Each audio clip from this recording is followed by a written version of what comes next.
Hi student. तो आज का जो सेशन चलेगा याद रखिएगा मेरे लाड लोग, स्पेशल एसएससी जीडी से रिलेटेड कुछ महत्वपूर्ण सवाल है, सामान्य ज्ञान और सामान्य जानकारी, उसी पे अभी हम चर्चा करने वाले हैं जी। याद रखिएगा यूनेस्को का मुख्यालय कहाँ है, किसका मुख्यालय बताया, यूनेस्को का मुख्यालय कहाँ है। तो याद रखिएगा फ्रांस की राजधानी पेरिस में है जी। फ्रांस की राजधानी क्या है, पेरिस है। तो यूनेस्को का मुख्यालय कहाँ स्थित है मेरे लाड लो, याद रखिएगा पेरिस जी। आईने अकबरी की रचना किसने की है, देखिए ये अकबर से रिलेटेड प्रसिद्ध ग्रंथ है जी। अकबर के दरबार में अबुल फजल एक प्रसिद्ध इतिहासकार रहते थे जी। ये नवरत्नों में से एक थे, कौन, अबुल फजल। याद रखिएगा मेरे लाड लो कि आईने अकबरी की रचना अबुल फजल ने किया है जी। आईने अकबरी की रचना अबुल फजल ने किया है और अकबरनामा की भी रचना अबुल फजल ने किया है। आईने अकबरी की रचना किसमें की है, मतलब किस भाषा में की है, तो याद रखिएगा मेरे लाड लो यह फारसी भाषा में किया गया है। आईने अकबरी की रचना किस भाषा में किया गया है, तो फारसी भाषा में किया गया है जी।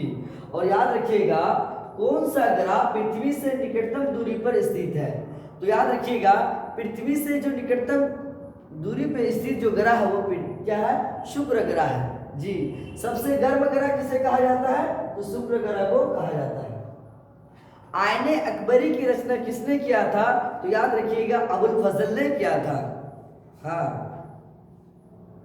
और अबुल फजल किसके दरबारी थे, तो अकबर के दरबारी थे। कौन, अबुल फजल किसके दरबारी थे, अकबर के दरबारी थे। संविधान का संरक्षक किसे माना गया है, तो उच्चतम न्यायालय का, याद रखिएगा मेरे लाड लोग, संविधान का संरक्षक माना गया है। शुष्क बर्फ किससे तैयार की जाती है, तो शुष्क बर्फ जो होती है कार्बन डाइऑक्साइड,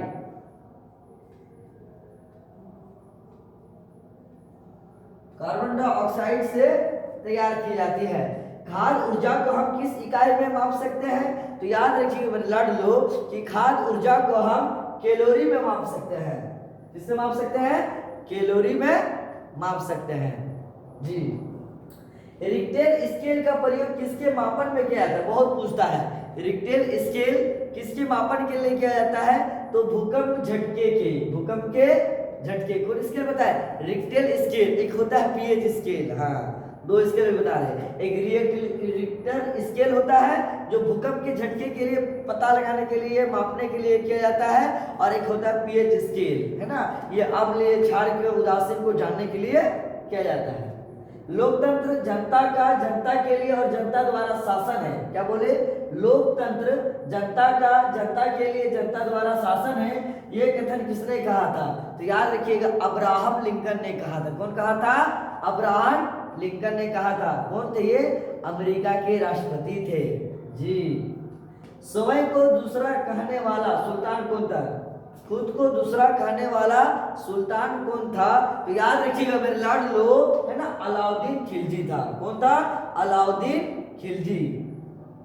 भारत में मौद्रिक नीति कौन बनाता है, तो याद रखिए भारत में मौद्रिक नीति भारतीय रिजर्व बैंक बनाता है। कौन बनाता है, भारतीय रिजर्व बैंक बनाता है जी।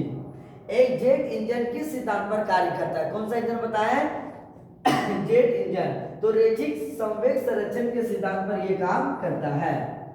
भारत में पहली बार किस गवर्नर जनरल के समय तार और रेल सेवा आरंभ की गई थी, याद रखिएगा वही गवर्नर, कौन, जिसने हड़प नीति को लागू किया था, लॉर्ड डलहौजी। स्वामी दयानंद सरस्वती ने प्रथम आर्य समाज की स्थापना 1875 में कहाँ की थी, याद रखिएगा मेरे लाड लो, आर्य समाज की स्थापना स्वामी, है ना, सरस्वती कहाँ की थी, तो बम्बई में की थी। कहाँ की थी मेरे लाड लो, बम्बई में की थी। 15 वर्ष की आयु में राष्ट्रमंडल खेलों में स्वर्ण पदक जीतने वाला निशानेबाज कौन है, अनीश भानवाला। कमेंट में बताओगे अनीश भानवाला किस राज्य से बिलोंग करते हैं, किस राज्य से संबंधित रखते हैं। डीएनए में पाई जाने वाली शर्करा का नाम क्या है, तो हेक्सोस है। डीएनए में कौन सा शर्करा पाई जाती है, हेक्सोस। जी, ऐसा ही वीडियो देखने के लिए आप हमारा चैनल को जरूर सब्सक्राइब करें। वीडियो पसंद हो तो वीडियो को लाइक करना ना भूलें, कमेंट करना ना भूलें और अपने दोस्तों में जरूर शेयर करें। जय हिंद, थैंक यू।